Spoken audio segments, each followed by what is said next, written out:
Hello smarties, welcome back to SC educators class 10 mathematics के एक और एमसीक्यू इन अ मिनट वाले video में आपका स्वागत है। स्टार्ट करते हैं सीधा मुद्दे की बात। एमसीक्यूज अब तक हमारे शायद 2 या 3 पार्ट चले गए हैं। आई होप आपको एमसीक्यूज में बहुत मजा आ रहा है। दोस्तों के साथ शेयर करना। एमसीक्यूज में 20 मार्क्स लाने हैं। So the first question is the graph of y equal to p of x is given for a polynomial p of x, the number of zeros from the graph. अब clearly दिख रहा है इस graph में जो curve है वो सिर्फ और सिर्फ एक पॉइंट पे मीट कर रही है। ठीक है, इसको एक पॉइंट ही गिना जाएगा। तो यहाँ पे नंबर ऑफ जीरोस कितने होंगे? एक। बहुत simple. The value of k for which the pair of equation has infinitely many solutions। अब infinitely many solutions के लिए यहां पर क्या दिया हुआ है? kx equal to y plus 2 और दूसरा इक्वेशन है 6x equal to 2y plus 3। अब यहां पे इंपॉर्टेंट बात यह है कि आपका सब कुछ, सारे टर्म्स या तो लेफ्ट साइड होने चाहिए, सारे टर्म या तो राइट साइड होने चाहिए, या फिर ऐसा समझ सकते हो x यहां पर है तो इसमें भी सिर्फ x यहां पर होना चाहिए, सिर्फ y यहां है तो सिर्फ y यहां लेफ्ट साइड होना चाहिए। तो यहां सिर्फ लेफ्ट साइड में सिर्फ x है तो चलेगा, हम कुछ शिफ्ट ना करें तो भी हमारा काम बन जाएगा। इनका रेशियो, अब इनफाइनाइटली मेनी सॉल्यूशन में तीनों रेशियोज आपस में इक्वल होते हैं। 6 इनफाइनाइटली मेनी सॉल्यूशंस बोला है, शायद तक हो सकता है क्वेश्चन में कुछ गड़बड़ हो। बाकी k upon 6 must be equal to 1 upon 2। 6 उधर चला जाएगा तो k की वैल्यू आएगी 6 divide by 2 which is 3। So infinitely many solutions के हिसाब से तो यहाँ पे k इक्वल टू 3 है। अब क्यों मैंने बोला यहाँ गड़बड़ है? क्योंकि हमारा तीसरा रेशियो भी इक्वल आना चाहिए जो 2/3 आ रहा है। अब 2/3 तो यहाँ पॉसिबल ही नहीं है, रेशियो 1/2 है। कुछ तो इश्यू हो सकता है। नेक्स्ट, यहां दिया हुआ ये इंपॉर्टेंट क्वेश्चन है। क्या दिया है? If p minus 1 p plus 1 2p plus 3 ये तीनों क्या है? AP में है, तो p की वैल्यू फाइंड आउट करो। तो इस तरह के क्वेश्चन में कंफ्यूजन हो जाता है, बट वेरी सिंपल, फंडा फिक्स है। कॉमन डिफरेंस कांस्टेंट होता है AP में। So A2 minus A1 will be equal to A3 minus A2। So value put कर दो यहां पर, that is p plus 1 minus p minus 1 equal to 2p plus 3 minus p plus 1। अब यहां इसे सिंप्लीफाई कर दो, ब्रैकेट्स ओपन कर लो। माइनस से ब्रैकेट खोलना है तो साइन का ध्यान रखना, गड़बड़ी मत करना, बहुत जरूरी है ये। यहां पर p और माइनस p गया, 1 प्लस 1 बचा 2, और 2p में से एक p गया तो बचा p, and 3 minus 1 is again 2। 2 उधर जाके सबट्रैक्ट हो गया तो p की वैल्यू कितनी मिली? 0। Very simple. नेक्स्ट, अच्छा यहां पर 0 प्लस 1 इज 1, 1 माइनस माइनस 1 यहां पर ओके करेक्ट है। Next, in what ratio does x axis divide the line segment joining the point. अब यहां पर किस रेशियो में डिवाइड कर रहा है? इंपॉर्टेंट पार्ट यहां आता है एक्स एक्सिस। अब कभी भी अगर एक्स एक्सिस डिवाइड कर रहा है, इसका मतलब क्या होता है कि ग्राफ पे एक लाइन है, ठीक है, और यहां पर जो इंटरसेक्शन है, पॉइंट ऑफ इंटरसेक्शन, वो एक्स एक्सिस पे है। और अगर ये पॉइंट एक्स एक्सिस पे है तो इसका कोऑर्डिनेट क्या होगा? x, 0। अब हम सेक्शन फॉर्मूला जब यूज करते हैं, ठीक है, मान लेते हैं ये लाइन सेगमेंट है जहां बीच में एक पॉइंट है P जो x एक्सिस पे है, तो x, 0 इसके कोऑर्डिनेट। दो पॉइंट है A जिसका कोऑर्डिनेट है 3, 6 और दूसरे का B -12, -3। यहां पर सेक्शन फॉर्मूला लगाते वक्त सिर्फ और सिर्फ y कोऑर्डिनेट को इक्वेट करूंगा, क्योंकि x कोऑर्डिनेट तो मेरे पास यहां पर मिसिंग है। यानी सेक्शन फॉर्मूला जो पूरा हम लिखते हैं उसमें सिर्फ y वाला पार्ट, इधर y कोऑर्डिनेट क्या है? 0, और इक्वल टू y कोऑर्डिनेट हम कैसे ढूंढते हैं? m1 y2 plus m2 y1 upon m1 plus m2। ठीक है, x वाला इक्वेट नहीं किया क्योंकि x की वैल्यू ही नहीं है, मिसिंग है, सो सॉल्व नहीं हो पाता। m1 प्लस m2 पूरा उधर गया 0 के पास, सो बन गया 0। ये बचा -3m1 प्लस 6m2, -3m1 उधर गया तो 3m1 equal to 6m2। So m1 upon m2 will be equal to 6 divided by 3 which is 2:1। so the correct answer is option D। इस तरीके से हम रेशियो फाइंड आउट करते हैं। Next, in the given figure PQ is tangent to the circle centered at O और AOB का angle हमें दिया हुआ है 95 डिग्री, then the major angle of ABQ। ABQ का एंगल पूछा है, तो यहां पर अच्छे से सिंपली दिमाग लगाना है हमको। क्या करना है, देखो ये रेडियस तो ये रेडियस, सो ये AOB ट्राइंगल जो है वो क्या है हमारा आइसोसेलेस ट्राइंगल। आइसोसेलेस ट्राइंगल में ये एंगल और ये एंगल आपस में इक्वल होता है। अब ये अगर 95 है तो ये दोनों एंगल्स आपस में कितने कितने होंगे, 180 माइनस 95 जो कि कितना होगा 85 डिग्री। अब अगर ये दोनों मिला के 85 डिग्री है तो एक एक एंगल कितना होगा 42.5 42.5। ठीक है, ये 42.5 42.5 हो गया।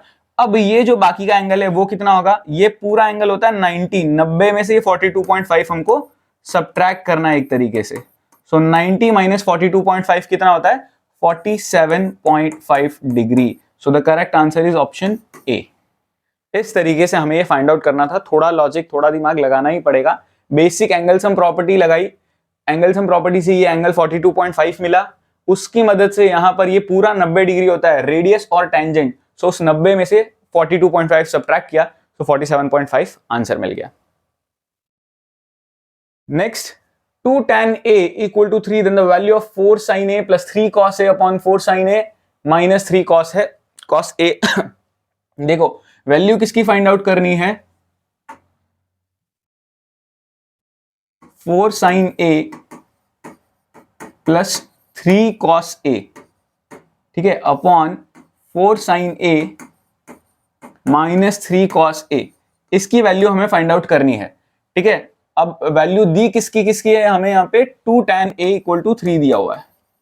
सो एक तरीके से कह सकते हैं यहाँ पे tan a की वैल्यू मेरी क्या बनेगी 3/2, और कहीं ना कहीं हर एक टर्म को मैं cos a से डिवाइड कर दूं तो ऐसा मैं कर सकता हूं। याद रखना कभी भी हम हर एक टर्म से अगर कोई चीज कर रहे हैं ना तो उसका डिवीजन मल्टीप्लिकेशन कर सकते हैं एक्सेप्ट जीरो, क्योंकि वो प्रूव दैट में आप बोलोगे लेफ्ट साइड राइट साइड दोनों को जीरो से मल्टीप्लाई किया 0 इक्वल टू 0 हेंस प्रूव्ड, तो वो नहीं चलेगा।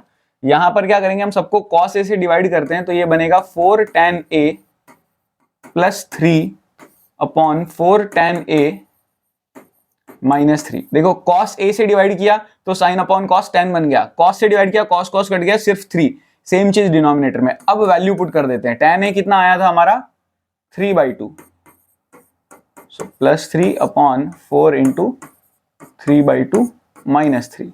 सो ये 2 1 जा 2 2 जा, सो 2 इंटू 3 इज 6 प्लस 3 एंड 2 2 जा 4, so 6 minus 3, so 6 plus 3 is 9, 3, हमको आंसर मिलता है 3, which is option C।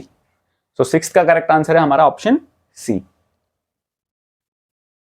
अब यहां अल्फा बीटा जीरोस है पॉलिनोमियल के, और हमें फाइंड आउट करना है 1 upon alpha plus 1 upon beta. इसका डायरेक्ट फॉर्मूला बताया हुआ है, it is minus B by C, minus B by A नहीं, वो अल्फा प्लस बीटा होता है।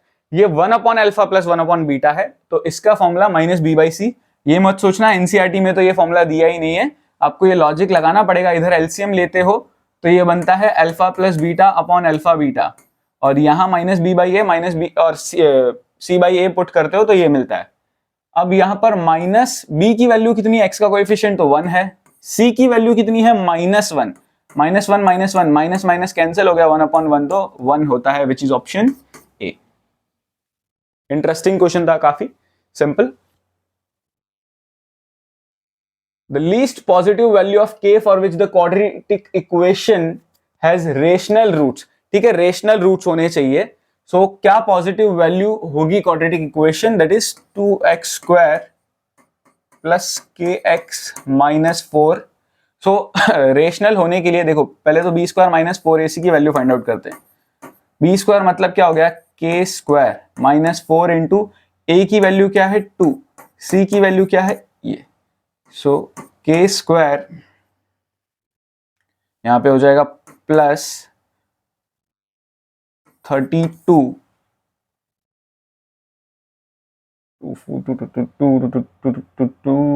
4 2 8 8 4 32। सो 32 को हम लिख सकते हैं 4√2। अब इसको परफेक्ट स्क्वायर बनाना है तो क्या पॉसिबल है, अब हमको चाहिए रेशनल रूट्स। तो रेशनल रूट्स कैसे बनाते हैं समझना। यहां पर अगर मैं इक्वल टू इसे 0 ले लूं तो k स्क्वायर की वैल्यू मुझे क्या मिलेगी यहाँ पर -32। सो यहाँ पर k की वैल्यू यहाँ पर क्या होनी चाहिए? सो k से अगर मैं किसी चीज को लेट्स से मैं यहाँ पर 0 मुझे बनाना है, सो यहाँ पर k की वैल्यू क्या होनी चाहिए? अगर मैं 2√2 ले लूं, ठीक है, 2√2 का स्क्वायर, अलग अलग वैल्यूज को पुट करके देख लेता हूं, 2 स्क्वायर रूट 2, सो 2√2 का स्क्वायर क्या होता है 8। सो 8 अगर मैं यहां पर पुट कर दूं, सो 32 प्लस 8 मुझे कितना मिलेगा 40। सो d की वैल्यू अगर 40 मिलती है, डिस्क्रिमिनेंट की वैल्यू अगर 40 मिलती है, तो उसका रूट तो सिंप्लीफाई हो नहीं पाएगा। अगली वैल्यू देख लेते हैं k की क्या पॉसिबल है। ठीक है, अगर मैं 2 पुट करता हूं, सो 2 का square is 4, 32 plus 4 is 36 and root 36 simplify हो सकता है। इवन अगर मैं यहां पर कहूं -2 पुट करूं, तो -2 का स्क्वायर भी 4 होता है, सो उससे भी मुझे रूट 36 मिल रहा है और रूट 36 वैलिड है। सो यहां पर ऑप्शन सी करेक्ट आंसर होगा। बेसिकली क्या किया, b square minus 4ac simplify करते करते k स्क्वायर प्लस 32 मिला। अब k की वैल्यू में क्या पुट करूं कि मुझे एक परफेक्ट स्क्वायर का नंबर मिल जाए। परफेक्ट स्क्वायर मिलेगा तो ही वो रूट्स रेशनल हो सकते हैं। सो 2 या -2 पुट करता हूं तो मेरा आंसर निकल के आता है। Next 3/4 tan square 30 degree. अब tan 30 1/√3 होता है, उसका स्क्वायर हो गया 1/3 माइनस sec स्क्वायर 45, sec 45 होता है √2, उसका स्क्वायर तो 2 प्लस sin स्क्वायर 60 डिग्री, अब ये होता है √3/2, उसका स्क्वायर हो गया 3/4। अब यहाँ 3 और 3 कैंसिल हो गया, बचा 1/4, ये प्लस 3/4 पहले लिख देते हैं, -2, ये हो गया 4/4 विच इज 1, 1 माइनस 2 कितना होता है -1। सो the correct answer is option ए, -1 यहां पर आंसर मिल रहा है। सिंपली वैल्यूज पुट ऑन करनी थी, स्क्वायर सही से करना, स्क्वायर करने के बाद सिंप्लीफाई सही से करना, बस दो चीजों का ध्यान रखना। Curved surface area of a cylinder of height so and सो, ये दिया हुआ है। अब CSA ऑफ सिलेंडर होता है 2πRh, जिसकी वैल्यू हमें दी हुई है 94.2। वैल्यू पुट कर देते हैं, हमें ढूंढना क्या है रेडियस। सो 2 इंटू पाई बोला है 3.14 लेना, इंटू हाइट दिया हुआ है हमें 5, सो 94। अब ये 5 इंटू 2 10 होता है, 10 इंटू अगर 3.14 करते हैं तो ये 31.4 बनता है, और ये 31.4 अगर मैं नीचे भेज दूं, सो 94.2 डिवाइड बाई 31.4 होता है। सो मुझे कहीं ना कहीं ये 3 आंसर आता दिख रहा है, क्योंकि पीछे 4 है, 4 3 से 12 होता है, सो पीछे यहाँ पे 2 मिल सकता है। सो सीधा सीधा 942, एक तरीके से 314 इंटू 3 करके देख लेते हैं, 3 4 से 12, 3 1 से 3 प्लस 1 4, 3 3 से 9, 942 मिलता है। सो यहाँ पर 3 सेंटीमीटर हमारा करेक्ट आंसर हमें मिलता है। बहुत ही इजी क्वेश्चन था, मस्त। नेक्स्ट दिया हुआ है, यहां हमें फाइंड आउट करना है मॉडल क्लास। अब मॉडल क्लास ढूंढते वक्त एक चीज का ध्यान रखना है, यहां पर जो हमारे मार्क्स है वो एक तरीके से लेस देन के फॉर्म में है। अब लेस देन के फॉर्म में है तो पहले तो हमको इसकी एक्चुअल फ्रीक्वेंसी ढूंढनी पड़ेगी। एक्चुअल फ्रीक्वेंसी इसमें ढूंढते कैसे हैं, तो एक सिंपल सी टिप है, याद रख लेना कि कभी भी लेस देन वाला अगर हमें इस तरह का डेटा दिया हो, तो लेस देन वाले डेटा में जो नंबर या फ्रीक्वेंसी जो दी होती है वो एक्चुअल में क्यूमुलेटिव फ्रीक्वेंसी होती है। CF दिया है और फ्रीक्वेंसी हमें फाइंड आउट करना है। अब फ्रीक्वेंसी से क्यूमुलेटिव फ्रीक्वेंसी हम ऐड कर करके, टर्म्स को ऐड कर करके फाइंड करते हैं, तो क्यूमुलेटिव फ्रीक्वेंसी से फ्रीक्वेंसी सब्ट्रैक्ट कर करके फाइंड आउट करेंगे।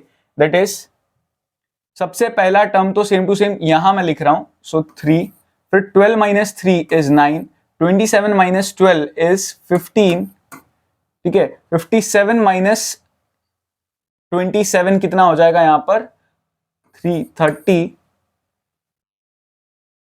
एक सेकेंड, यहां पर एक तरीके से क्यूमुलेटिव फ्रीक्वेंसी बना लेते हैं टेबल, तो हमको कन्वीनियंट होगा समझने में।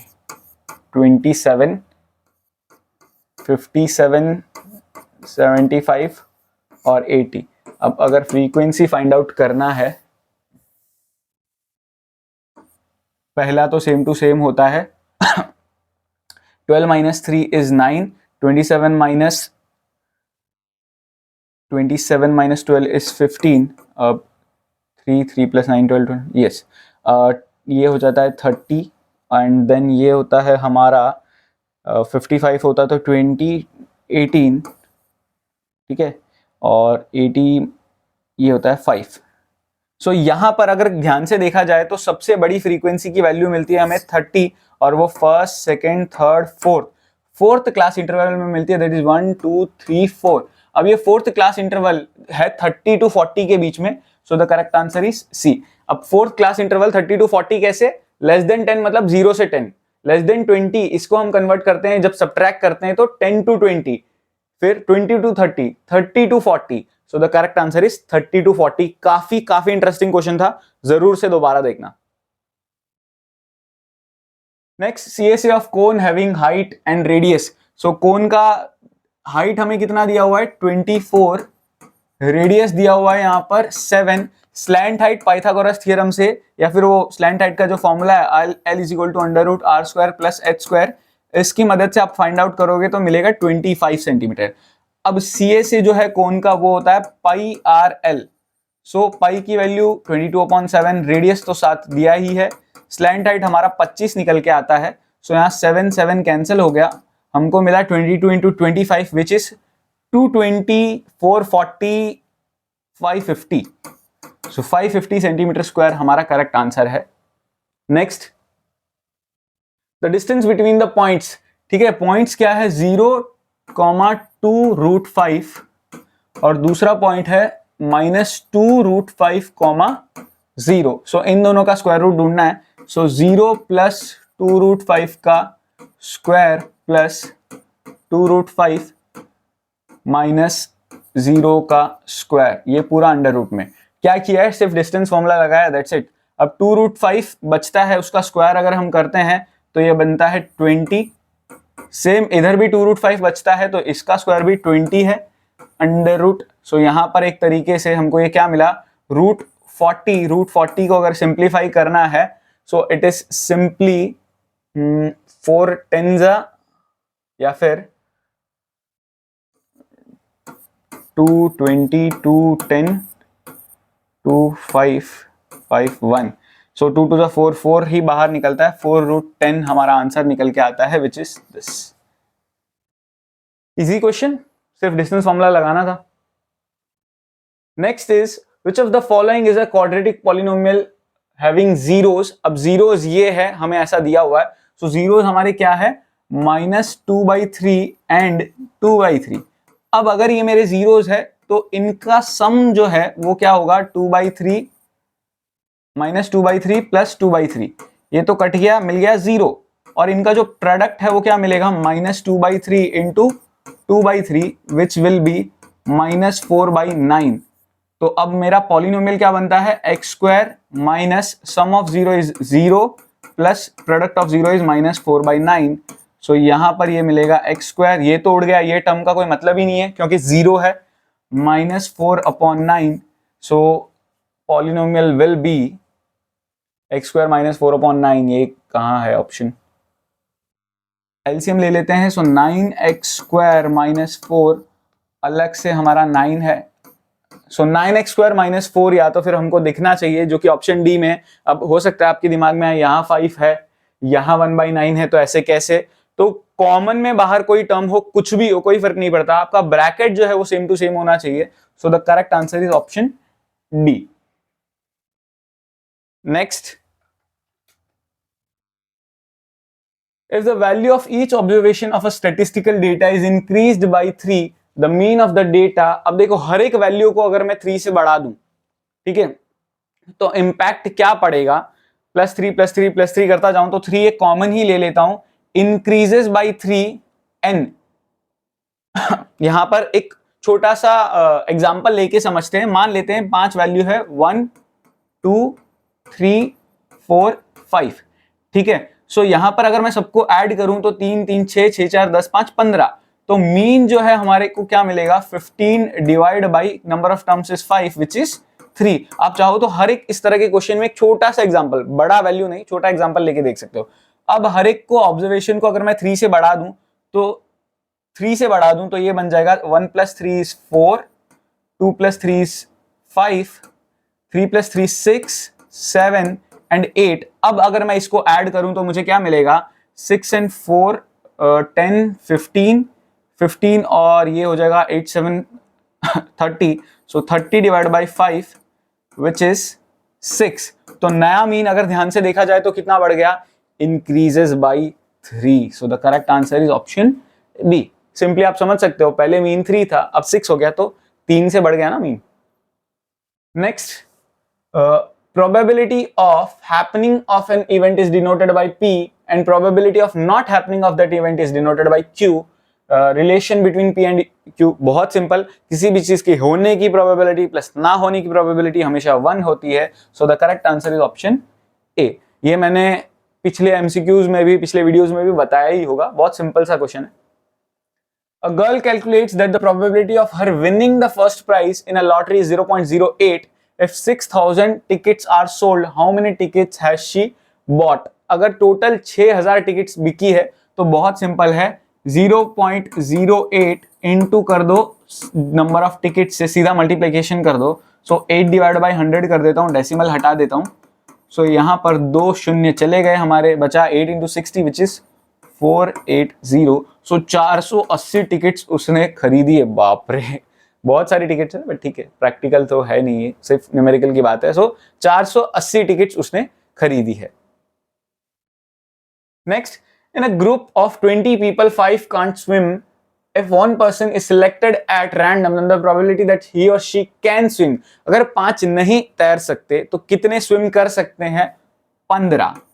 बाकी जो बचते हैं ना 20 में से बाकी जो बचे, डिवाइड बाय टोटल 20 है, 5 3 जा 5 4 जा। So the correct answer is 3/4 which is option A. सरल, simple. Next, which of the following quadratic equation has sum of its root as 4। अब इसमें अल्फा प्लस बीटा की अगर मैं बात करूं, अल्फा प्लस बीटा की बात करूं तो माइनस ऑफ -4/2, ठीक है, minus of -4 minus B by A होता है। सो ये मिलेगा 2। सो फर्स्ट ऑप्शन तो है नहीं। सेकंड ऑप्शन पे देखते हैं, -4/-1 which is 4। So second option हमारा करेक्ट निकल के आ रहा है और दूसरा कुछ देखने की जरूरत नहीं है। So the correct answer is,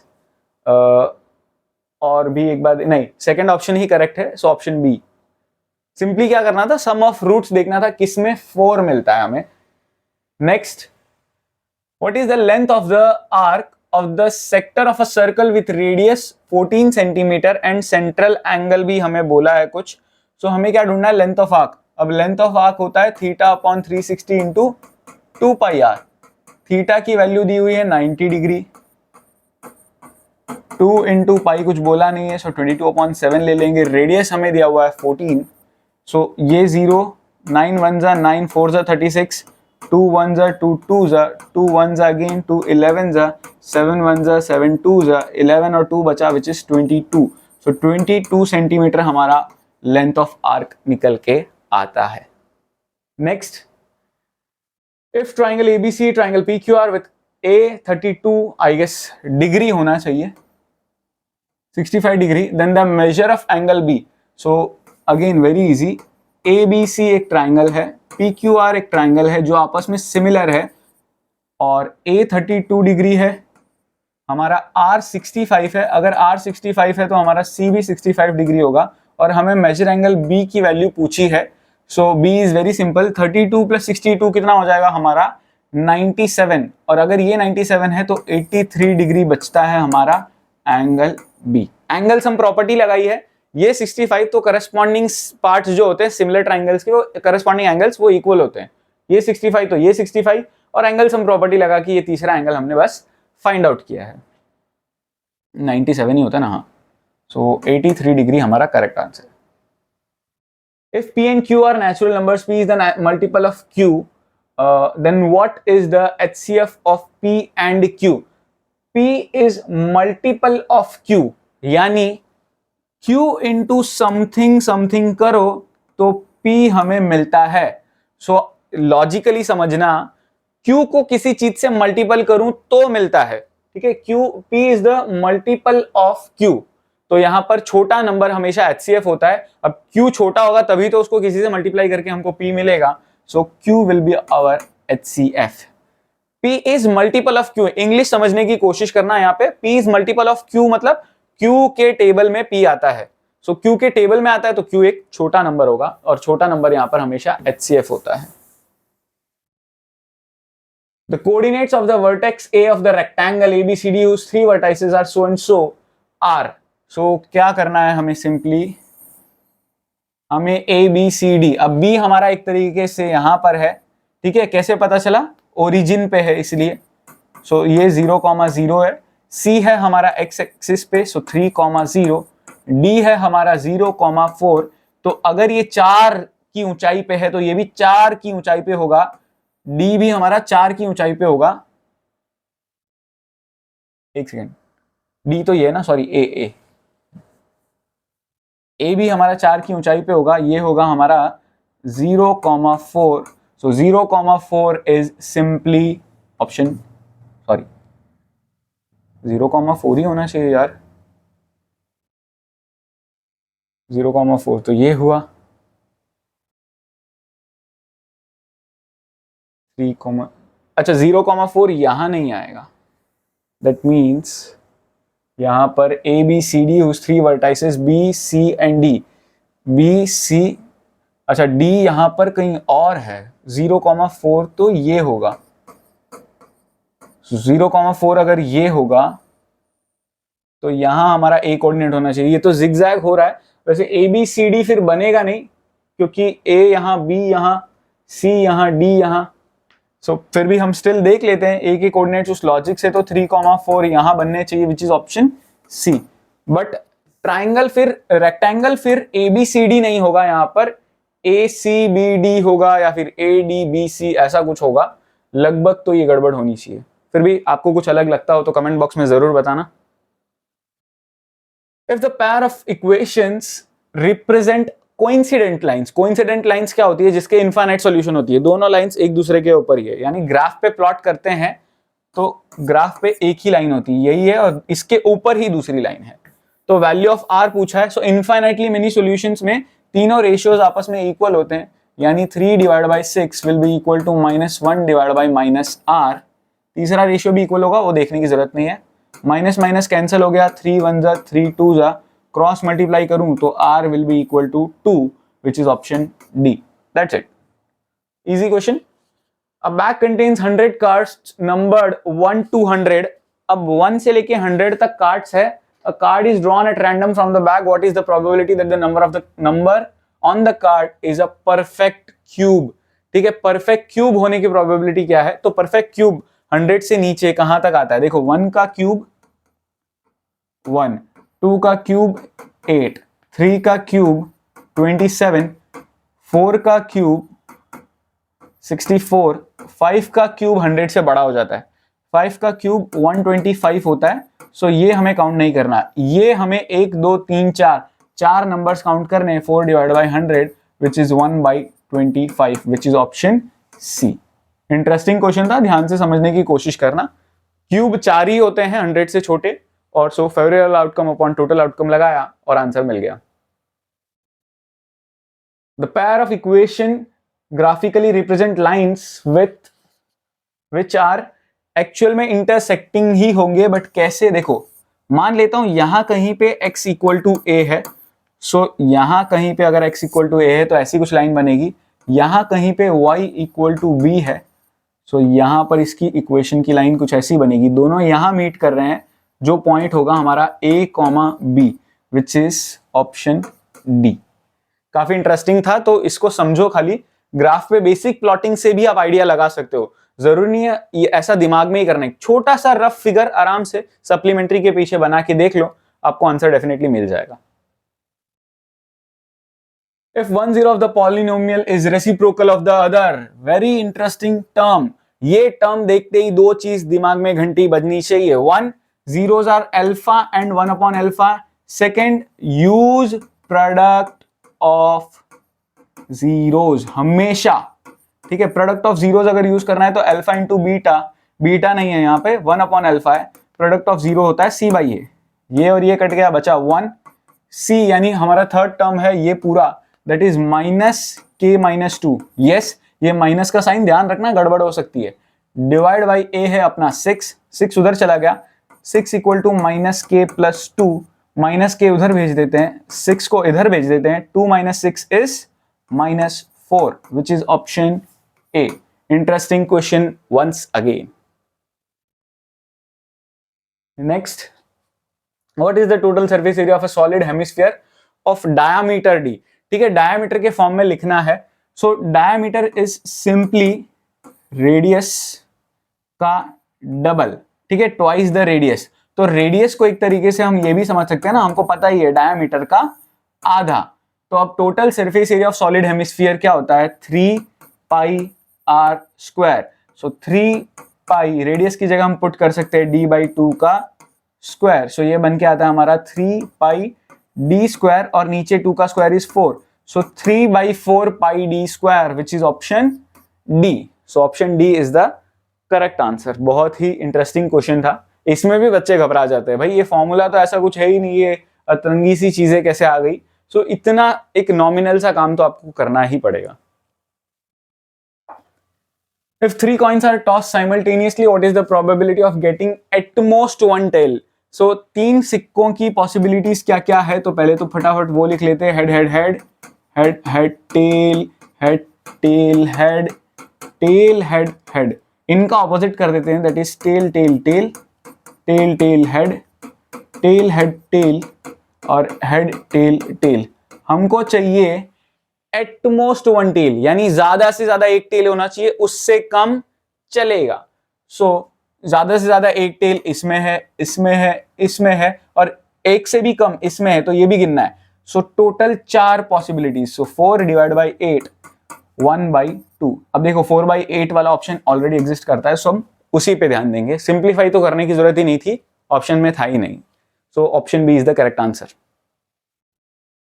next, in the given figure DE और BC आपस में पैरेलल है और हमें x की वैल्यू दैट इज EC पूछा है। अगर ये दोनों पैरेलल है तो BPT हमको पता ही है, बेसिक प्रोपोर्शनैलिटी थ्योरम, यानी इसका रेशियो अपॉन इसका रेशियो इक्वल टू इसका रेशियो अपॉन इसका रेशियो, यानी 2/3 equal to 3/x। Cross multiply करें तो x की वैल्यू मिलेगी यहां 9/2 विच इज ऑप्शन डी। बहुत बहुत बहुत easy question. Next, the R end of a clock is 6 centimeter long. The angle swept by it between 7:20 and 7:55 AM. ठीक है, अब यहां पर समझते हैं R end जो होती है, मतलब 12 घंटे टोटल एक घड़ी में होते हैं, 360 डिग्री 12 घंटे में। सो मैं कह सकता हूं एक घंटे में 30 डिग्री, एक घंटे में 30 डिग्री। अब यहां पर 7:20 से लेके 7:55 AM है, 7:20 से लेके 7:55 AM। तो ये मिनट कितने हुए, 35 मिनट्स। एक घंटे में होते हैं 60 मिनट। तो ऐसा भी हम समझ सकते हैं कि 60 मिनट्स में टोटली 30 डिग्री स्वेप्ट कर रहा है। तो कितना मिनट था यहाँ पे, 35 मिनट्स में कितना डिग्री होगा। सो 35 इंटू 30 डिवाइड बाई 60, 1 जा 2 जा 35/2 विच इज ऑप्शन बी। काफी इंटरेस्टिंग क्वेश्चन था। 35/2 डिग्री हमारा करेक्ट आंसर निकल के आता है। 60 मिनट में 30 डिग्री, तो 35 मिनट में कितना, ठीक है, ये 35 मिनट्स हुआ 7:20 से 7:55। इस क्वेश्चन में भी हो सकता है आपको कंफ्यूजन हो, लेकिन इतना बेसिक सा लॉजिक लगाना था आपको। 360 डिग्री पूरा एक, मतलब 12 घंटे होते हैं। सो एक घंटे का हो गया 30 डिग्री, अब एक घंटा होता है 60 मिनट, तो उसकी मदद से हमने इस तरीके से फाइंड आउट किया। नेक्स्ट क्वेश्चन, ठीक है, 32 होगा लगभग ये। The zeros of the polynomial are given by, so middle term splitting करनी है सिंपली, x² + 4x + 3, 3 1 जा 3, सो x² + 3x + 1x + 3, सो 1x + 3 यहाँ पर x कॉमन लिया तो यहाँ 1 कॉमन लिया तो x + 3, सो एक x की वैल्यू आती है -1 और एक की आती है -3 विच इज ऑप्शन डी। बहुत कतई सिंपल एकदम, मतलब एक सिंपली मिडिल टर्म स्प्लिटिंग करना था, जीरोस ढूंढने थे, दैट्स इट। फोकट का था 1 मार्क, तो मैं तो मानता हूं। पीए और सीएस का सम हमें फाइंड आउट करना था, ठीक है। अच्छा, सम किसके बराबर होगा, तो बहुत ही आसान सा लॉजिक लगाना पड़ेगा यहां पर। ये और ये इक्वल है, सो पीए हमारा एक तरीके से पीडी के बराबर बन गया और CS जो है हमारा SD के बराबर बन गया। दोनों को अगर ऐड करें तो ये PS बनता है, विच इज ऑप्शन C। देखो इतना दिमाग तो लगाना पड़ेगा, ये दोनों आपस में इक्वल, एक्सटर्नल पॉइंट से टेंजेंट से इक्वल, तो PA को रिप्लेस कर दिया PD से, CS जो है रिप्लेस हो गया DS से, सो PD और DS मिला के बन गया हमारा PS, वही ऑप्शन में है। Done. If alpha and beta are the zeros of the quadratic polynomial, then the value of alpha square plus beta square, ठीक है, अल्फा स्क्वायर और बीटा स्क्वायर की वैल्यू फाइंड आउट करनी है। One of the most important formula that I am writing right now, alpha plus beta whole square minus 2 alpha beta. अब sum of zeros polynomial के चलते बनता है, alpha plus बीटा की वैल्यू मेरी निकल के आती है माइनस बी, यानी minus of minus A, that is A divide by 1 which is a, और प्रोडक्ट ऑफ जीरो बनता है हमारा सी बाई ए, यानी minus B upon 1 which is minus B. यहां यूज करेंगे सम ऑफ जीरो ए है, so A का square minus 2 into product of zero है हमारा माइनस बी, सो यहां ये बनेगा A square plus 2b, A square plus 2b है हमारा option B. So option B is the correct answer. काफी इंटरेस्टिंग क्वेश्चन था, फॉर्मूला थियरी पार्ट के लिए भी बहुत इंपॉर्टेंट, तो जरूर नोट डाउन करना, याद कर लेना।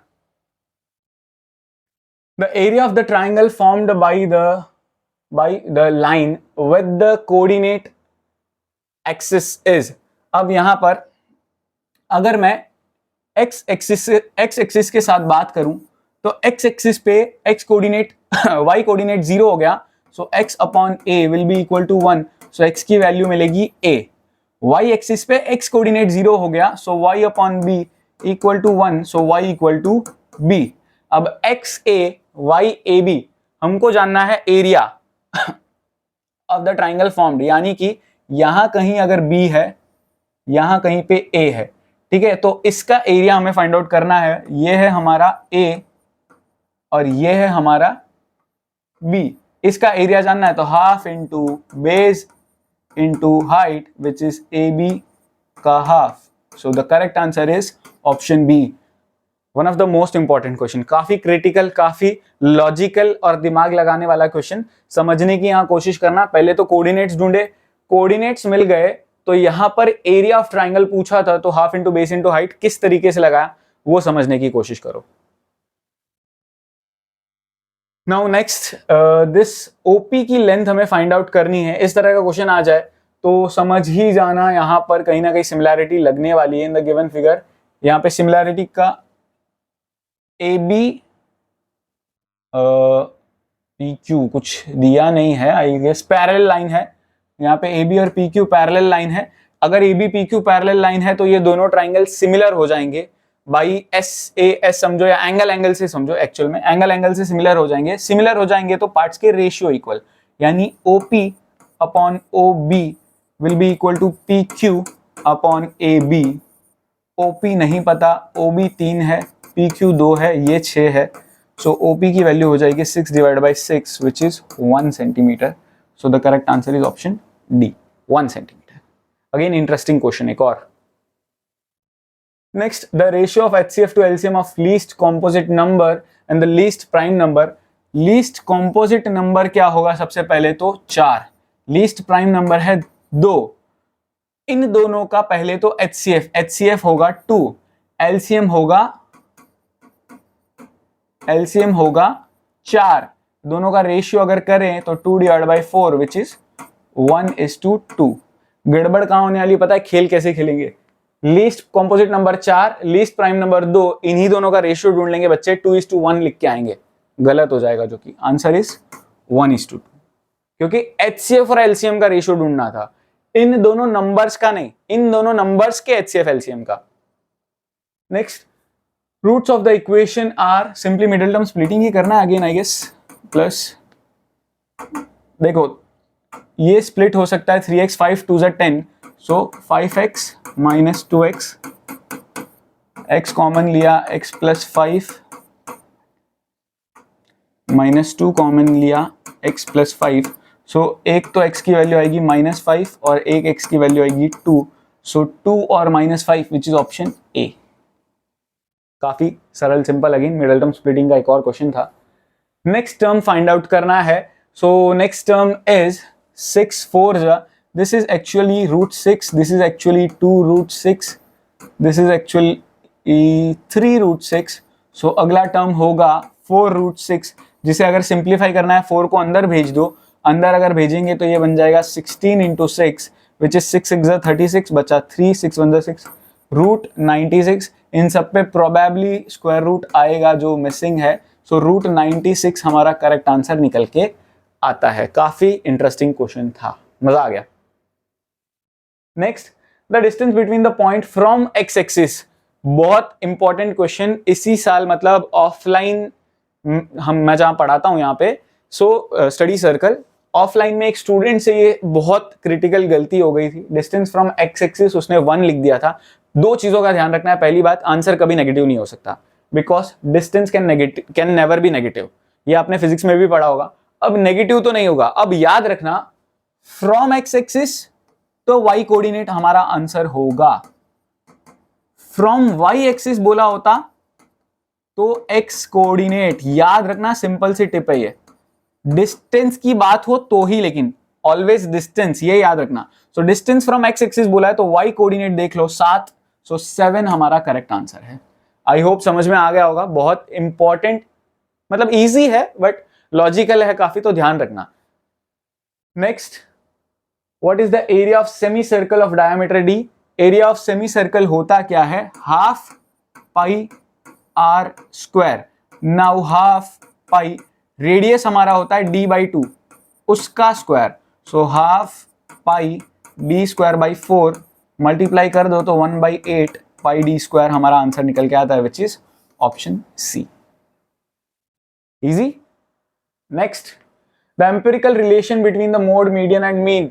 सो mode is equal to 3 median minus 2 mean, which is the first option. Direct देखो, सीधा सीधा फॉर्मूला पूछ लिया. 1 मार्क तो ये तो फोकट में होना चाहिए, ये मतलब आना ही चाहिए. इसमें गलती करने की तो कोई गुंजाइश पैदा ही नहीं होती.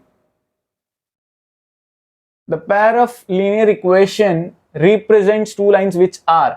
रेशियो की अगर मैं बात करूं, देखो इसमें गड़बड़ है, थोड़ा आगे पीछे. सब कुछ सेम साइड ले आओ, इसमें सब कुछ इस साइड ले आओ. सो 2x माइनस 5y माइनस 6, इसमें इसको भी इधर लेके जा सकते हैं, गलत नहीं होगा. क्योंकि x वाले टर्म को मैं पॉजिटिव देखूं ना तो मुझे अच्छा लगता है, पता नहीं क्यों.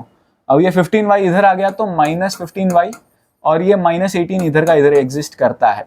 इसका रेशियो 1/3, इसका रेशियो सिंप्लीफाई करके 1/3, और इसका रेशियो भी 1/3, तीनों आपस में इक्वल, तो लाइंस विल बी कोइंसिडेंट.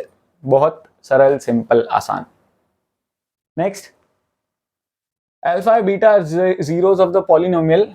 यहां पर थोड़ा गड़बड़ हुआ शायद. एक्स स्क्वायर माइनस 1 है ये.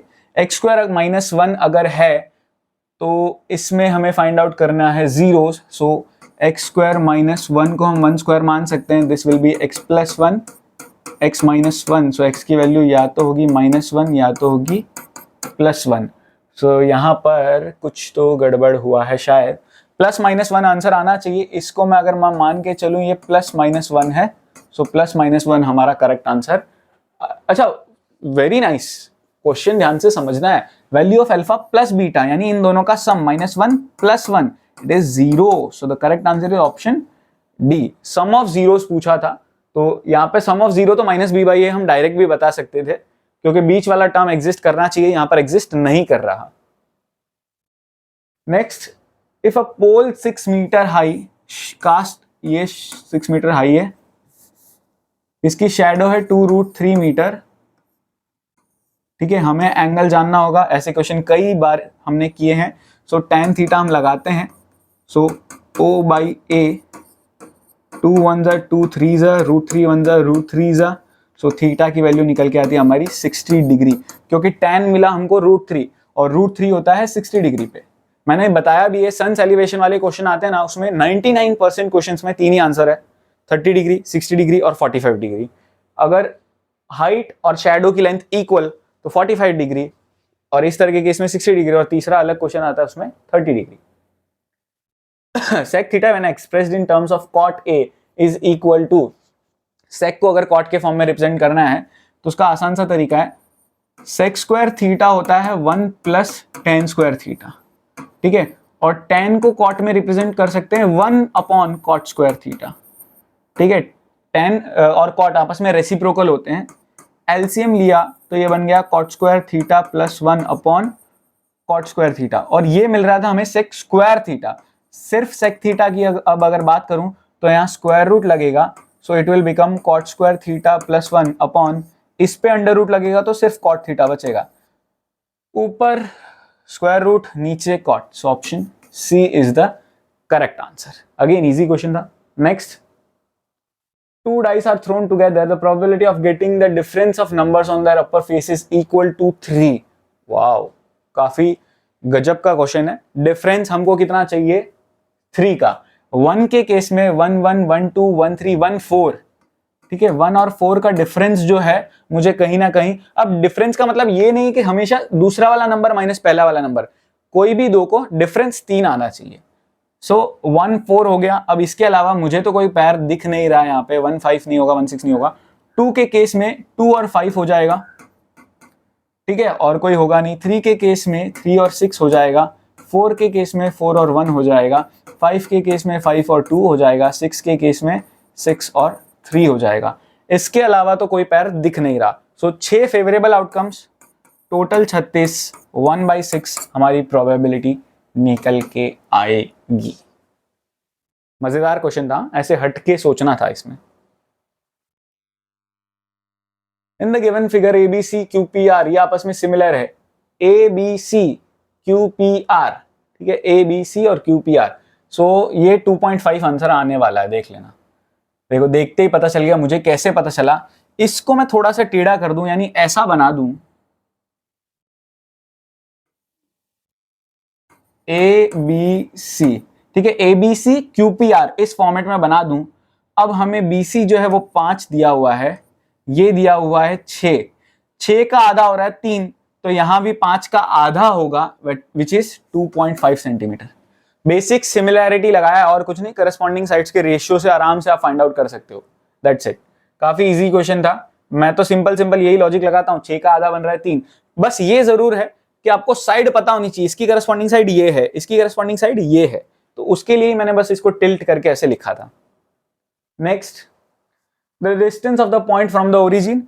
ओरिजिन के लिए सीधा सीधा फॉर्मूला लिखवाया है, under root x square plus y square minus 6 का स्क्वायर 36, 64, 100 का स्क्वायर रूट 10, सो 10 यूनिट हमारा करेक्ट आंसर है। बहुत इजी, बहुत। अर्धशतक पे पहुंच गए। गिवन फिगर में PQ is a tangent to the circle with centre O। ये x और y दिया हुआ है, x प्लस वाई मिला के कितना होगा? 90 डिग्री। यार कैसे पता चला? रेडियस टेंजेंट यहां मिलेगा 90 डिग्री। अब ये 90 डिग्री तो ये बाकी दोनों मिला के 90 होगा। एंगल सम प्रॉपर्टी, तीनों मिला के 180, एक 90, तो बाकी दोनों मिला के कितने बचे? 90। In the given figure TA is a tangent यहां पर to the circle with centre O, length TA। इसकी वैल्यू पूछी थी, तो सिंपली थोड़ा फिगर आपको छोटा दिख सकता है। फिगर कुछ ऐसा है, फिगर कुछ ऐसा है। इस सेंटर से ये ऐसा TA है, जिसकी वैल्यू यहां पर दी हुई है 4 सेंटीमीटर, ठीक है। ये पॉइंट है T, ये पॉइंट है O। TA की वैल्यू यहां पर हमें फाइंड आउट करनी है। ये दिया हुआ है 30 डिग्री, तो यहां पर पाइथागोरस थ्योरम लग नहीं सकता। दो साइड्स होती तो हम तीसरी साइड के लिए पाइथागोरस थ्योरम लगाते। हमको लगाना पड़ेगा ट्रिग्नोमेट्री। एंगल दिया जाए तो दिमाग में थोड़ी एक बार ट्रिग्नोमेट्री की घंटी जरूर बजा लेना। एडजेसेंट पूछा है, हाइपोटेन्यूज दिया है, सो cos 30 डिग्री लगेगा। सॉरी, cos 30 होता है A/H। cos 30 की वैल्यू √3/2। एडजेसेंट अपना AT है या TA है, जो भी है, उसे फाइंड आउट करना है। हाइपोटेन्यूज 4 दिया हुआ है, 4 उधर चला जाएगा। ये होगी हमारी TA की वैल्यू। सो कह सकते हैं TA की वैल्यू होगी यहाँ पे 2√3। 2√3 इज ऑप्शन A। छोटा दिख रहा होगा, बट यहाँ पर 2√3 हमारा करेक्ट आंसर निकल के आएगा। जूम तो शायद ही हो पाएगा ये, ठीक है। 2√3 is correct answer. Next, ABC triangle में PQ और BC पैरेलल है। सो PB दिया हुआ है, ये सब दिया हुआ है, हमें फाइंड करना है AC की लेंथ। तो पहले तो दिया क्या है वो सब हम लिख लेते हैं, ठीक है। PB हमें दिया हुआ है 6, AP हमें दिया हुआ है, ये A है कहीं ना कहीं, ठीक है, A पॉइंट है, वो हमें AP दिया हुआ है 4, PQ दिया हुआ है 8 और AC हमें फाइंड आउट करना है। बहुत सिंपल है, AP, अच्छा AQ भी दिया होगा, PQ नहीं है, AQ 8 है, ये 8 है। बहुत सिंपल है, हमें फाइंड आउट करना AC है, तो हम पूरी साइड ढूंढनी है और पूरी सिनेरियो में आते ही समझ जाना यहां पर सिमिलैरिटी लगेगी। So AP upon AB will be equal to AQ upon AC। So यहाँ पे वैल्यूज अगर मैं फाइंड पुट करूं 4 अपॉन 10, ये पूरा लिया है 8 अपॉन AC, क्रॉस मल्टीप्लाई कर लेते हैं तो AC मिलेगा 80 upon 4 which is 20। So option B हमारा करेक्ट आंसर निकल के आता है, दैट इज 20 सेंटीमीटर। लॉजिकली ध्यान से समझने की कोशिश करना, चाहो तो BPT लगा के QC भी फाइंड आउट कर सकते हो और QC मिलने के बाद 8 ऐड कर देना तो पूरा AC मिल जाएगा, वो भी कंप्लीटली वैलिड है। Next, if alpha beta are the zeros of polynomial then again 1 upon alpha 1 upon beta वाला एक और प्रश्न, अभी ही जस्ट फॉर्मूला बताया था 1 upon alpha plus 1 upon beta का, minus B by C. So minus B की वैल्यू अपनी होगी -3, सी की वैल्यू होगी -7, माइनस माइनस कैंसिल हो गया, ठीक है। सो एक ऊपर बचा -3/7 हमारा करेक्ट आंसर है which is option D. So -3/7 is the correct value. Next, card is drawn randomly from the well shuffled pack of 52 cards.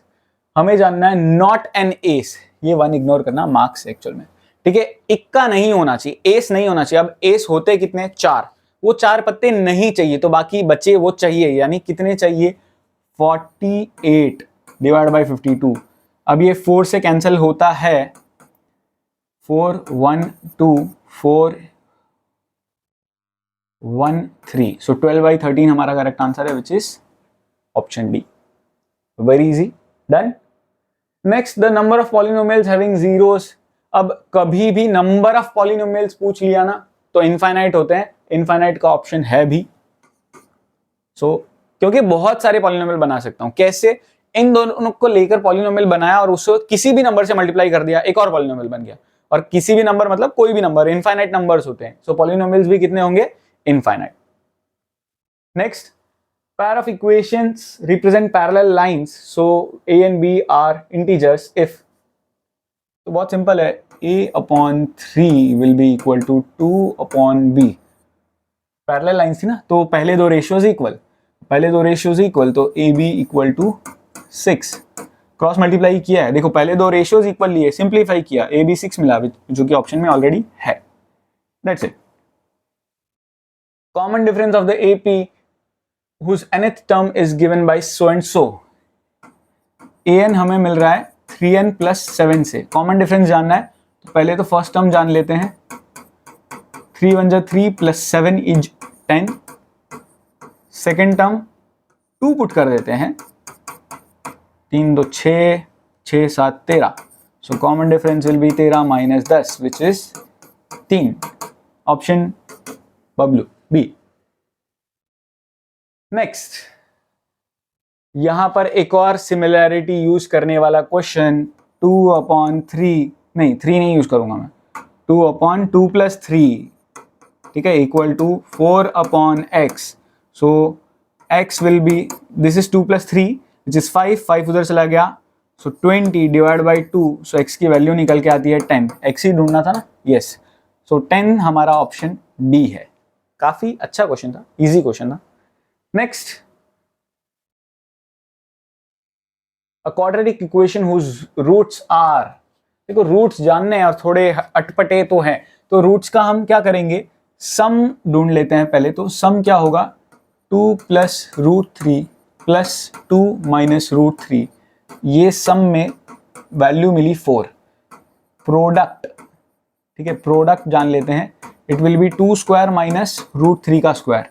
ये कैसे, identity a + b a - b, so 4 - 3 which is 1, सो सम और product मिल गया, polynomial will be x² - some is 4 × x plus product is 1, so x square minus 4x plus 1। जो hard working बच्चे होते हैं वो इन सबका मिडल टर्म स्प्लिटिंग करके देखते हैं कि कौन से में रूट्स ये मिल रहा है, और स्मार्ट वाले ऐसे सीधा सीधा पॉलिनोमियल ढूंढते हैं और टिक भी कर देते हैं ऑप्शन ए को। नेक्स्ट 60th क्वेश्चन है आई गेस। tan थीटा दिया हुआ है 5/12, वैल्यू इसकी ढूंढनी है। सो tan थीटा अगर ये दिया है तो सबको cos थीटा से डिवाइड कर दूं, अगेन पहले भी किया था। सो cos थीटा से डिवाइड करने पर ये मिलेगा tan theta plus 1 upon tan theta minus 1, यानी 5/12 प्लस 1 5/12 माइनस 1। एलसीएम लेंगे तो 5 प्लस 12 अपॉन 12, 5 माइनस 12 अपॉन 12, 12 5 17 और 5 माइनस 12 तो माइनस का 7 विच is minus 17 upon 7। So the correct answer is option A, minus 17 upon 7 हमको यहाँ पर मिलता है। अगेन इंटरेस्टिंग क्वेश्चन था ये थोड़ा। 61 the distance between the points is, distance find out करना है, डिस्टेंस फॉर्मूला लगा देते हैं P और Q के बीच में ना। सो -11/3 प्लस 2/3 होल स्क्वायर प्लस यहाँ पे 5 माइनस 5 होल स्क्वायर, ये पूरा रूट में डिस्टेंस फॉर्मूला लगाया है, कॉम्प्लिकेटेड दिख रहा है बट है यही। -11 प्लस 2 इज -9 डिवाइड बाई 3 का स्क्वायर प्लस ये तो बन गया 0 का स्क्वायर, ये होता है -9 डिवाइड बाई 3 इज 3। सो 3 का स्क्वायर और रूट, स्क्वायर और रूट को काट दूं तो सिर्फ 3 बचता है। सो 3 units is the correct answer. Interesting question था, हड़बड़ा जाएंगे, गलती कर देंगे, फ्रैक्शन में देख के पहले तो आधी हालत टाइट वहीं पे हो जाएगी, बट इजीली सॉल्व करना है, डिस्टेंस फॉर्मूला लगाना था। नेक्स्ट गिवन फिगर में ए बी और बी सी आपस में इक्वल है 10, ए सी दिया हुआ है 7, then the length of BP, BP की लेंथ हमें पूछी है। तो यहां पर एक तरीके से हम क्या कर सकते हैं, A B plus B C plus A C, ठीक है, ये पूरा हमें कितना दिया हुआ है, A B plus B C कर लेते हैं। A B plus B C हमें दिया हुआ है एक तरीके से 10 + 10 दैट इज 20। अब ए बी को हम एक तरीके से A P plus B P लिख सकते हैं, बी सी को B Q plus Q C लिख सकते हैं, इक्वल टू 20। ए पी को ए आर लिख सकते हैं, B P plus B Q ये दोनों आपस में सेम ही है तो इसे 2BP लिख सकते हैं, और क्यू सी को सी आर लिख सकते हैं। अब यहाँ पे ए आर और सी आर मिला के ए सी बनाते हैं जिसकी वैल्यू दी हुई है 7। सो 7 + 2BP इक्वल टू 20। 7 उधर जाके सब्ट्रैक्ट हुआ तो 2BP की वैल्यू मिली 13। सो BP की वैल्यू हमें मिली यहाँ पर 6.5 सेंटीमीटर। काफी इंटरेस्टिंग क्वेश्चन था, शुरू से समझने की कोशिश करना। ये दो साइड्स दी थी तो उसका सम 20 लिखा, यहां पर इनको स्प्लिट करता गया, स्प्लिट करा तो एक तरीके से मैं 2BP जो कि फाइंड आउट करना था और उसके अलावा AC बच रहा था। सो AC तो हमारा सिंपली हमको दिया हुआ ही था, दैट इज 7। ये AR CR मिला के AC ही है, और वैल्यूज पुट करके सॉल्व करके सिंपली हमने BP निकाला 6.5 centimetre. Next, water in a river which is 3 meter deep and 40 meter wide is flowing at the rate of 2 km/h. How much water will fall into sea in 2 minutes? So कितना पानी जाएगा, तो ये हम देख लेते हैं। 2 मिनट के लिए हमें जानना है। पहले तो 2 km/h है, ये हो गया हमारा 2000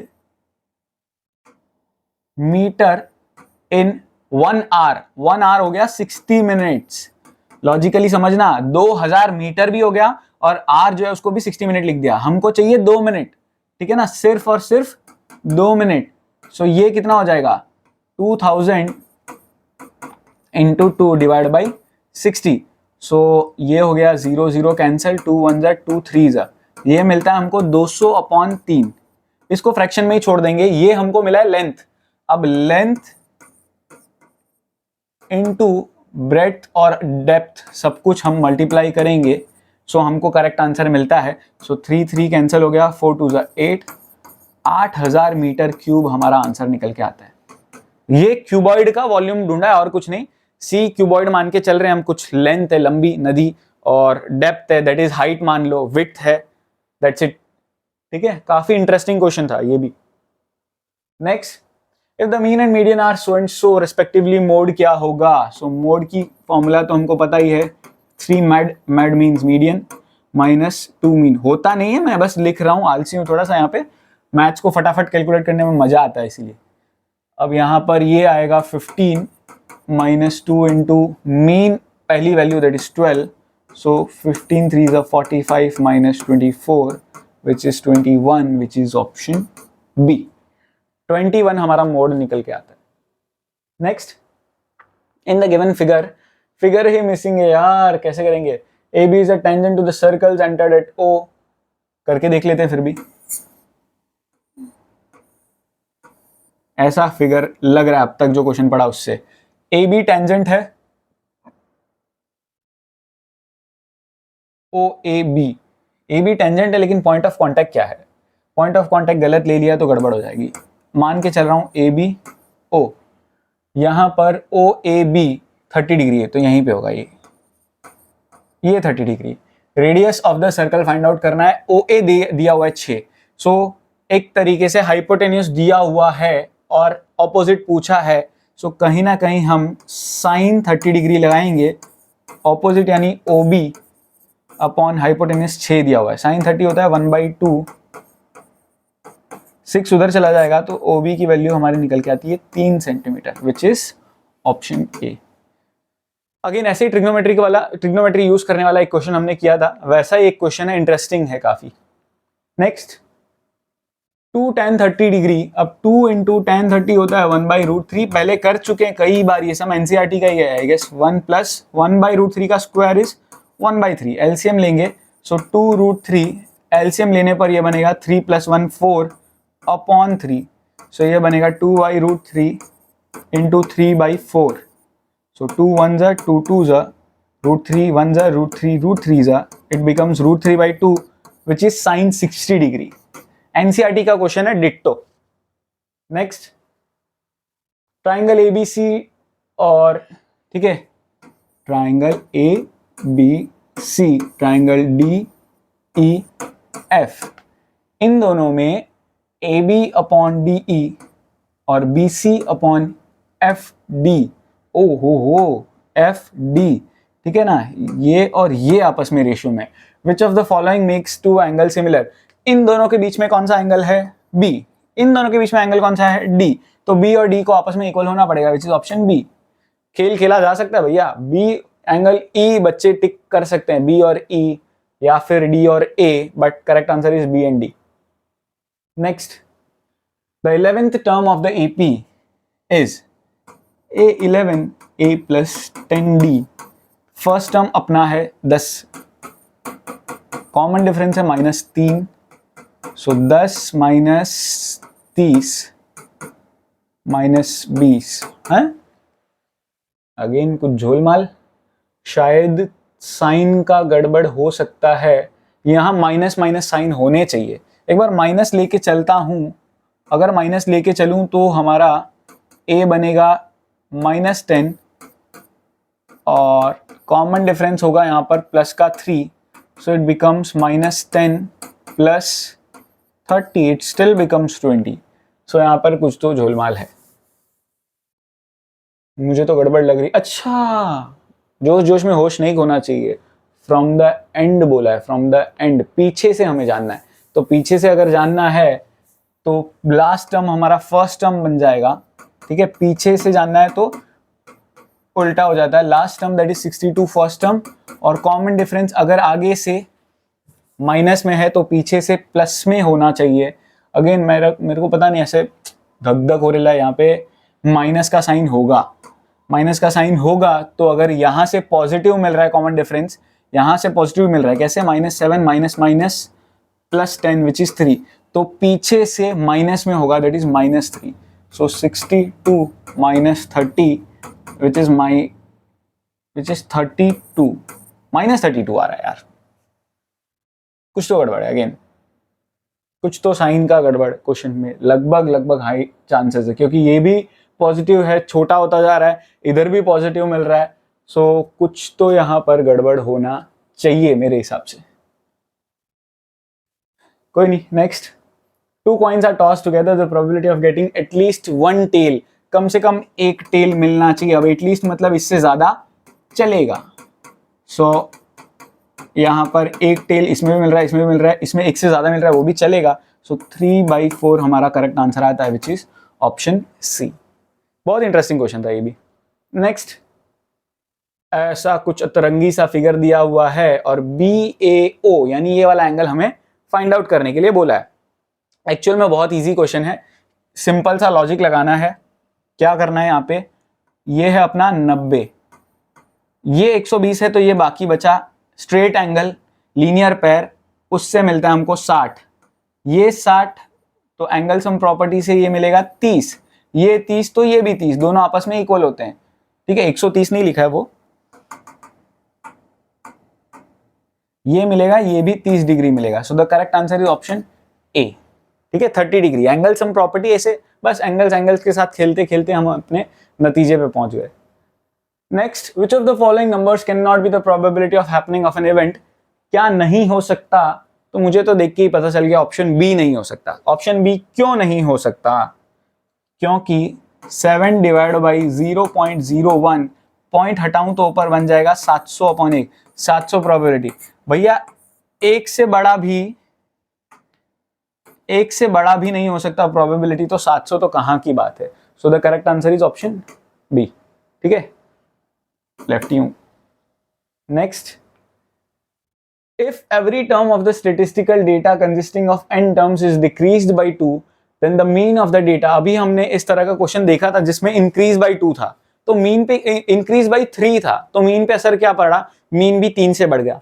अब यहाँ पर हर एक टर्म अगर 2 से डिक्रीज हो रहा है, तो मीन पे क्या असर पड़ेगा, वो भी डिक्रीज होगा 2 से। ये सीधा सीधा देखो, प्रैक्टिस से क्या फायदा हुआ, हम दूसरे कंक्लूजन्स पे भी इजीली पहुंच सकते हैं, दूसरे क्वेश्चंस में भी। So it is decreases by 2।